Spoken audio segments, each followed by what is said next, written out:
ہمیں زندگی میں جس چیز نے سب سے زیادہ تباہ کیا ہوا ہے نا، اور جو چیز ہمیں کامیاب نہیں ہونے دیتی، وہ ہماری خواہشیں ہوتی ہیں۔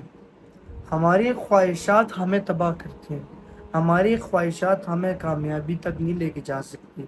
اس کی بہت ساری مثالیں۔ آپ کی خواہشات آپ کو کامیابی سے اس لیے روک دیتی ہیں نا، کیونکہ آپ کی کامیابی بہت دور تک آپ کو جانا پڑتا ہے، اس کے لیے بہت سٹرگل ہے۔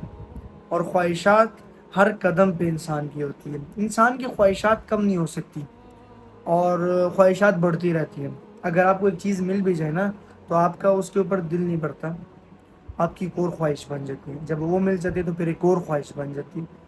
تو خواہشات کا بڑھنا، میں کہتا ہوں، ہے انسان کی نیچر کے اندر ہے، لیکن خواہشات کے بغیر انسان جی بھی سکتا ہے، اور خواہشات کے بغیر ترقی ہو سکتی ہے۔ جب انسان خواہشات کو کم کر لیتا ہے نا، تو وہ بہت کچھ پا سکتا ہے، بہت کچھ پا سکتا ہے۔ مثلاً سقراط سے کسی نے پوچھا کہ آپ نے حکمت کیسے حاصل کی، آپ کے پاس اتنی حکمت ہے، آپ نے کیسے حاصل کی؟ تو سقراط نے کیا کیا کہ اس سے کہا کہ چلو میرے ساتھ، اور اسے پکڑ کے ندی کے پاس لے گیا، اور ندی کے پاس لے کے جانے کے بعد اس کا سر پکڑا اور پانی میں ڈبو دیا۔ اب وہ بندہ پانی میں ڈبونے کے بعد تو سانس نہیں آتی، جب اس کا سر پانی میں ڈبویا تو وہ یہاں تک کہ وہ کانپنے لگ گیا، اور کانپتے کانپتے لاتے مارنے لگے، ہاتھ مارنے لگا۔ تو سقراط نے پھر کیا کیا، جب اس کی حالت بہت زیادہ خراب ہو گئی نا، تو سقراط نے اس کا سر ڈھیلا کر دیا اور اسے باہر نکال دیا۔ تو پھر سقراط نے اس سے پوچھا کہ اس ٹائم تمہاری سب سے بڑی خواہش کیا تھی، تم کیا چاہتے تھے اس ٹائم؟ اور وہ کہتا ہے کہ میں چاہتا تھا مجھے ہوا ملے، سانس ملے۔ تو سقراط نے کہا کہ جب تم اس ٹائم یہ سوچ رہے تھے کہ تمہیں ہوا ملے اور یہ ملے، اگر اس ٹائم تم یہ سوچتے کہ تمہیں حکمت ملے نا، تو شاید تم اسے پا لیتے۔ تو انسان کے اوپر مشکل ٹائم میں اگر وہ اپنی خواہشات کو پورا کر لینا، تو یہ اچھی بات نہیں ہوتی۔ اور اگر وہ انہی پیسوں یا انہی چیزوں سے، یا جو مٹیریل اس کے پاس ہے، مطلب جو اس کی آسانی کے ٹائم اس کے پاس جو چیز ہے نا، اور اسے وہ اٹھا کے ایک اچھی جگہ استعمال کرے، انویسٹ کرے، تو وہ کامیاب ہو سکتا ہے۔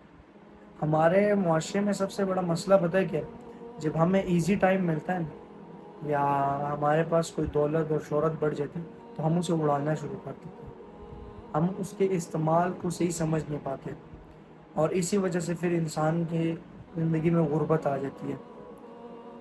غربت اسی وجہ سے آتی ہے جب ہم اپنے چیزوں کو زیادہ خرچ کرنے لگتے ہیں بلا وجہ۔ جہاں پہ 10 روپے کی چیز ہو، وہاں پہ 1000 روپے لگانے کی ضرورت نہیں ہے۔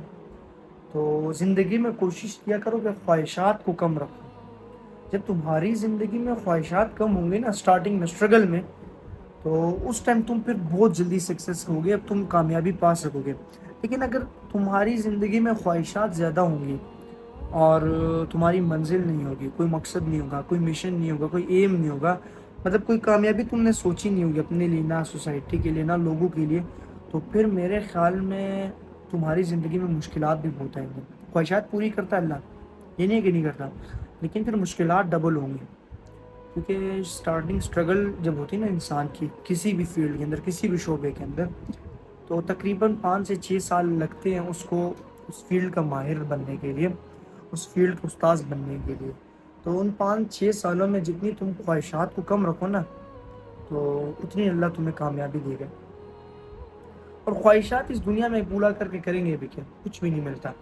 جب ایک چیز انسان کی خواہش ہوتی ہے اور وہ اسے مل جاتی ہے نا، تو بہت جلدی اس کی قدر بھی بھلا بیٹھتا ہے، اور اس طرح پھر انسان دوسری چیز کی طرح، مثلاً انسان کی خواہش ہوتی ہے چھوٹی گاڑی، کوئی گاڑی ہو لیکن ہو، پھر وہ بڑی کی سوچ رہتا ہے، پھر بڑے کی سوچ رہتا ہے۔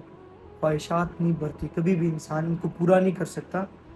ہاں، ضروری یہ ہے میرے خیال میں کہ خواہشات ہونی چاہیے، لیکن اسٹرگل کے بعد پورا کرنا آرام سے۔